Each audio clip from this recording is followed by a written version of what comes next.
குறைவான விலையில ₹1 குறைவான விலையில சூரிய ஒளி மின்சாரத்தை வழங்குகிறது ஒரு நிறுவனம். ஆனால் ₹1 கூடுதலாக இவர்கள் வாங்கி அதை இவர்களுக்குள்ள அந்த பணத்தை பங்கு போட்டு கொடுக்க கொள்கிறார்களா அல்லது அதை தேவையில்லாமல் அதை எதற்கு வாங்குகிறார்கள் கூடுதலாக? அந்த சந்தேகம் தான் எனக்கு இருக்குது. ஒரு காமன் மேனோட கொஸ்டின். அதைத்தான் நீங்க கேட்கணும். நான் என்ன கேட்டா இல்ல இல்ல அந்த ரூபாய் எங்க போகுதுங்கிற இந்த ₹4.25 ₹5 இந்த இடையில உள்ள அந்த ₹1 எங்க போகுதுங்கிற 25 வருஷத்துக்கு அந்த நீங்க போட்டு அந்த விவரத்தை சொன்னால் நீங்க புரிஞ்சுக்குவீங்களான்னு எனக்கு சந்தேகம். ஏன்னா இப்ப சூரிய ஒளி மின்சாரத்தை வாங்கறதுக்கு யாருமே தயாரா இல்லை. சரி, சூரிய ஒளி மின்சாரம் வந்து ஃபெயிலியரா? ஃபெயிலியர்னு இல்லைங்க. நீங்க ஏன் உடனே வேற எங்க ஜம்ப் ஆறீங்க? சூரிய ஒளி மின்சாரத்தை நீங்க இன்டகிரேட் பண்ண முடியாது. சூரிய ஒளி மின்சாரத்தை வாங்கினீங்கன்னா மற்ற மின்சாரத்துல இங்க குறைக்கணும். சரி, பகல்ல மட்டும்தான் கிடைக்கும். பகல்ல மட்டும் நீங்க சூரிய ஒளி மின்சாரத்தை வாங்க ஏற்கனவே பகல்ல இருக்கக்கூடிய தெர்மல் ஸ்டேஷனுடைய உற்பத்தி எல்லாம் குறைக்கணும். தெர்மல் ஸ்டேஷன் உற்பத்தியை குறைச்சா அவங்களுக்கு நிலையான ஒரு கட்டணம் தரணும்னு ஒண்ணு இருக்கு. அதுக்கு ஒரு நஷ்டம் வரும். என்ன அப்பா இவங்க விற்கிறது கூட அப்படிப்பட்ட மின்சாரம் கிடையாது. இவங்க என்ன சொல்றாங்கன்னா நாங்க நாள் முழுவதும் இருக்கக்கூடிய அவங்களுக்கு பேட்டரி ஸ்டோரேஜ் வச்சு நாங்க கொடுக்குறோம் அப்படின்னு சொல்றாங்க. அப்படிப்பட்ட மின்சாரம் தான் 2 மின்சாரமுமே. 2 மின்சாரத்துல ஒரு மின்சாரம் வந்து ₹5 மேல, இன்னொரு மின்சாரம் ₹4.25 கீழே. இதுல இது வந்து 25 வருஷத்துக்கு வாங்குறாங்க. வாங்கும் போதே ₹5 மேல இருக்கிறத வாங்குறாங்க. இத கேள்வி கேட்க வேண்டிய பொறுப்பு ஊடகவியலாளர்கள் உங்களுக்கு தான் இருக்கு. ஓகே, எங்களுக்கு ஒழுங்குமுறை ஆணையத்தில் இந்த ஒப்பந்தங்கள் இந்த நடைமுறைகள் இதை பற்றி அதிகம் அறிந்த இந்த மின்வாரிய தொழிலாளர் சங்கத்தினர் மற்றும் மின்வாரிய உங்களை போன்ற ஒரு மூத்த பொறியாளர்கள் வழக்குகள் இதை தொடர முடியாதா சார்? மின்வாரிய ஒழுங்குமுறை ஆணையத்தின் இது போன்ற ஒப்பந்தங்களுக்கு எதிராக வழக்குகள் தொடர முடியாதா? நாங்க இப்ப இதுக்கு அனுமதி கொடுக்க கூடாதுங்கிறத மனு செய்யப்பட்ட அன்னைக்கையே நாங்க ஒழுங்குமுறை ஆணையத்திலே எங்களுடைய அப்ஜெக்ஷனை ரைஸ் பண்ணி ரெக்கார்ட் பண்ணியிருக்கோம்.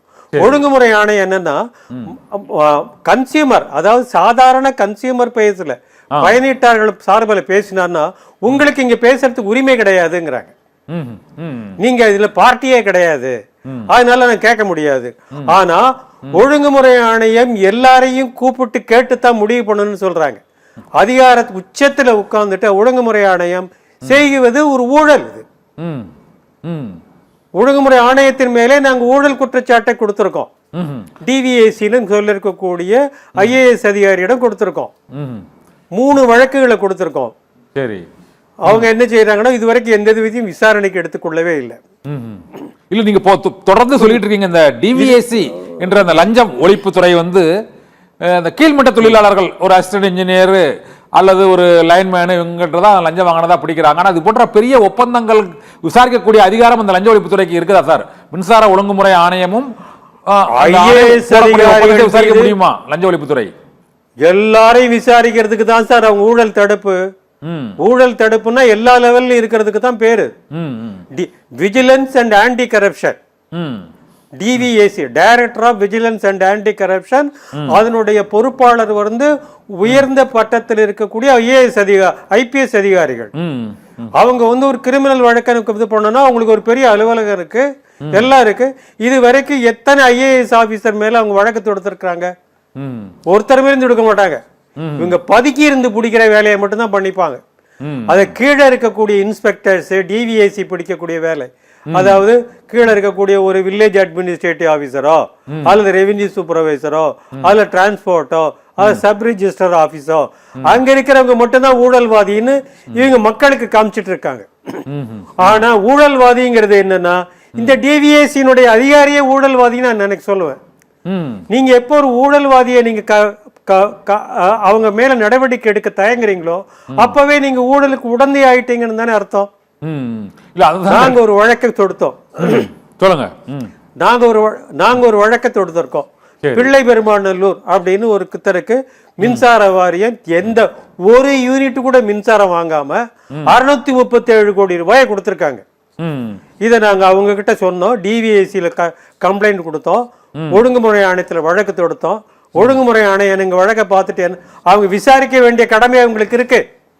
அவங்க என்ன சொன்னாங்க தெரியுமா? இதுக்கு வந்து லோக்கல் ஸ்டாண்ட் இல்ல, உங்களுக்கு கேட்கறதுக்கு அதிகாரம் கிடையாது அப்படின்ட்டாங்க. டிவிஎஸ்சி என்ன சொன்னாங்கன்னா, நாங்க முன்னாள் அமைச்சரை விசாரித்தோம், அவர் மேலே எந்த குற்றச்சாட்டும் இல்லை, ஆகவே இதை நாங்கள் கைவிட சொல்வதற்கு பரிந்துரைக்கிறோம் சொல்லி எழுதுறாங்க. 637 கோடி நாங்க முன்னாள் 637 அவங்களா கோடி சொல்றாங்க. ஆ. ஆமா, ஒரு யூனிட் கூட வாங்கல, ம்.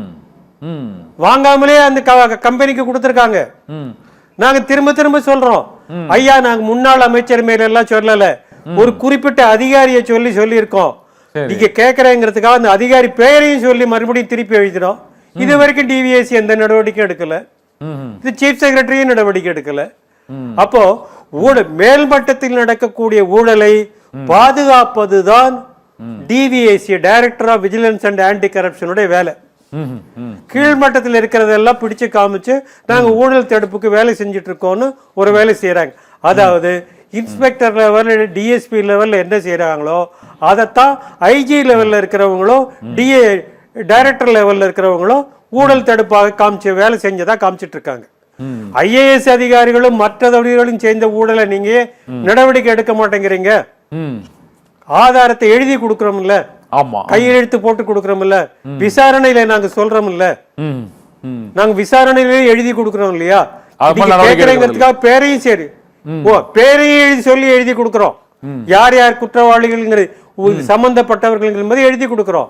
அவங்க மேல ஏன் இந்த டிவிஎஸ்சி நடவடிக்கை எடுக்கிறது இல்ல? ஆகையால ஊழல்ங்கிற விஷயம் கீழே இவ்வளவு ஊழல் நடக்கிறதுக்கு அடிப்படை காரணமே என்னன்னா, மேல்மட்டத்திலிருந்து கீழே ஊழல் பரவி நிக்குது. அதனால அதுதான் காரணம். Okay sir.